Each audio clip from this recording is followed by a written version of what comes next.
Assalomu alaykum, hurmatli talabalar. Bugungi mavzumiz mustaqil kiyinishga o'rgatish.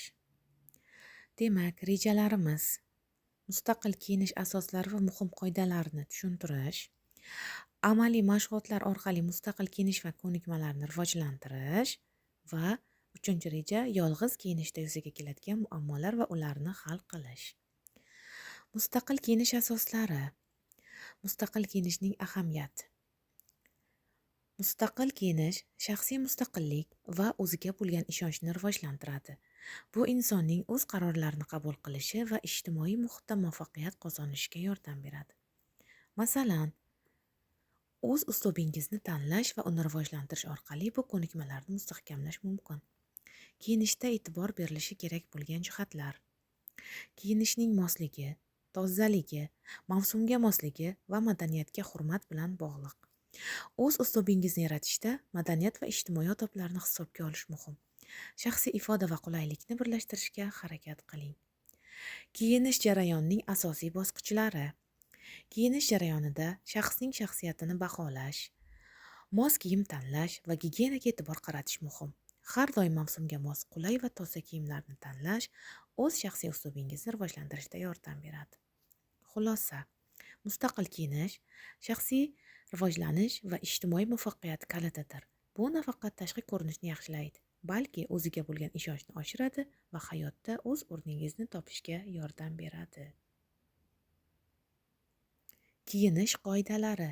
Kiyinishda muhim qoidalar.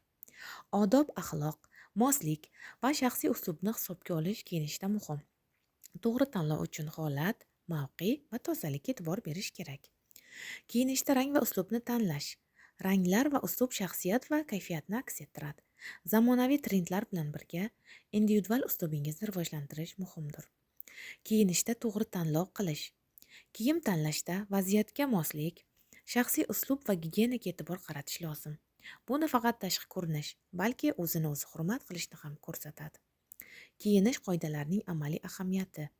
Yaxshi kiyinish ijtimoiy obro' va o'ziga bo'lgan ishonchni oshiradi. Bu kundalik hayotda muvaffaqiyat uchun muhim omildir. Kiyinish jarayoni. Bosqichlar va muhim jihatlar. Kiyinish jarayoni bosqichlarga bo'linadi. Kiyimni tanlash, to'g'ri kiyinish va sozlash. Har bir bosqichda kiyimning mosligi, tozaligi va qulayligi kabi jihatlarga e'tibor berish muhimdir. E'tibor berilish kerak bo'lgan jihatlar. Har bir bosqichda kiyimning mosligi, tozaligi va qulayligiga e'tibor berdik. Endi esa kiyimlar to'g'ri o'lchamda va to'g'ri joyda bo'lishi lozim. Vaqtni boshqarish va samaradorlik. Vaqtni boshqarish uchun har bir bosqich uchun aniq vaqt belgilash va tartibda harakat qilish samarali kiyinishga yordam beradi. Bu ayniqsa ertalabki tayyorgarlikda muhimdir. Amaliy misollar va tavsiyalar. Masalan, kechki kiyimlar uchun tayyorlik, kiyimlarni to'g'ri saqlash, ularga ehtiyotkorlik bilan yondashish. Tavsiya qilamiz: kiyimlarni tartib bilan saqlash va har bir bosqichda diqqat bilan harakat qilish. Kiyinishda o'ziga xoslik. Har bir shaxs o'ziga xos kiyinish uslubini rivojlantirishi kerak. Bu uslubda shaxsiylik, madaniy meros va shaxsiy tanlovlarga asoslanadi. Masalan, bo'yash uslublari, kiyim materiallari va aksessuarlar orqali shaxsiyat ifodalanadi. Kiyinishda madaniy farqlar. Har bir madaniyat o'ziga xos kiyinish an'analari bilan ajralib turadi. Masalan, an'anaviy kiyimlar, ranglar va naqshlar madaniyatning o'ziga xosligini ko'rsatadi. Bu farqlar global madaniyatlar aro muloqotda va shaxsiy tanlovda muhim rol o'ynaydi. Kiyinishda shaxsiy ifoda kiyinish uslublari orqali namoyon bo'ladi. Bu insonning individual xususiyatlarini, tafakkur tarzini va madaniy ta'sirlarini aks ettiradi. Kiyimlar va aksessuarlar yordamida shaxsiy fikrlar va kayfiyat ifodalanadi. Zamonaviy tendensiyalar.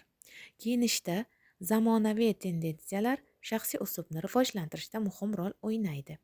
Moda sohasidagi yangiliklar va global trendlar shaxsiy kiyinishda yangicha yondashuvlar yuzaga chiqaradi. Shaxsiy tanlovlar va innovatsiyalar bilan bog'liq.